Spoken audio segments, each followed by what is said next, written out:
the first episode of House of the Dragon season 3 is out now, and guys, I have just watched it, literally just watched it. The laptop is still open next to me, and I have just finished it and instantly turned on my camera to share my opinion about this episode, what I felt while I was watching it, and what a banger this episode was. So I'm going to share everything with you guys. So if you don't want to miss any of that, watch the video till the end. So firstly, I want to apologize in advance if I take any name wrong, because every third person's name in this show is Aegon or Aegon, Aemond or something like that. So the names are so confusing, and I can't remember character's name. But I have opened a tab in my laptop, and all the characters name there, and I will try my hard, and I will try my best to say the right name and say the right name of the places that appear in this episode. So with that said, let's just start the discussion. So this episode starts with Rhaenyra considering the offer that Alicent gave in the final episode of the last season, and she is willing to go to the King's Landing to surround it and usurp Aegon, and she doesn't know that Aegon has fled the King's Landing. She doesn't know that. And when Alicent went back to the King's Landing, she also found out that Aegon has gone, and now Aemond is the new king, and now he is not going to the Battle of the Gullet that she thought he is going to, and that's when she said Rhaenyra can come to the King's Landing to take the throne. But now Alicent's plan is going down to the drain, and she's trying so hard to send Aemond to the Battle of Gullet so the throne can be abandoned and Rhaenyra can take it when she comes to the King's Landing. And while she was convincing Aemond, I don't know why the hell they do these kind of weird things. Why the hell Aemond kissed his own mother? That was really weird. And why the hell did they do that? What was the purpose of that kiss? And what significance that kiss put in the plot of this episode? I don't know, but they have to do creepy things and they did it. On the other hand, Rhaenyra's blockade at the sea, I don't know the name of the place, but I'm just simply going to say that the blockade in the sea, and it is now under attack. And as we saw in the last season, Loar is going to attack that, and they have the army three size of the army of sea snakes, and this battle is one of the epic battle that I have ever seen in the history of cinema or TV. It was amazing. The action, the sound designing of this sequence is tremendous. I mean, you can hear the sound of screams, you can hear the sound of fire, you can hear the sound of tides, and it was pure goosebumps. The whole 20 minutes long action sequence was pure goosebumps. I mean, the that happened, the one of the main characters died in this battle. It was so surprising.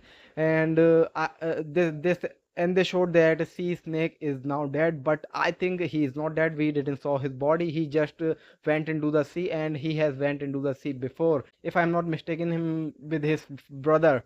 So I think he is alive, but because that his son, I don't know his name too, but because his son thought that Loar has killed his father, he killed Loar. And honestly, that was kind of disappointing, because the build up that they gave to the character of Lohar or Loar, whatever his or her name was, uh, it was seems like this character is going to be a badass, and this character is going to cause a lot of trouble. But they killed him so quickly, and that surprised me. I thought that this character is going to go very far, but he died or she died. I don't know, but I don't know what gender that character was. But the whole battle was awesome. And if we talk about the elephant in the room of this episode, it was Sheep Stealer. I mean, at first Sheep Stealer was a wild dragon, and that girl, I don't know her name, she claimed him and she ride him. And first I thought he is so rude, he is a wild dragon and he doesn't like to be ride on. But after a little while, he came back, and he came back with the food. And I was like, why this dragon is called wild dragon? This is a gentleman, because he bring food for his rider without even asking. And that's when he got my attention. It became one of my favorite dragon, but not for so long, because when wild dragon came to the battle at the sea, I mean, first he was useful. He was killing, or he was burning down all the fleet of Loar bring.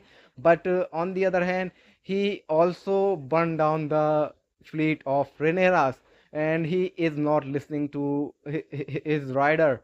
I don't know her name, but if you guys know, please let me know in the comment box.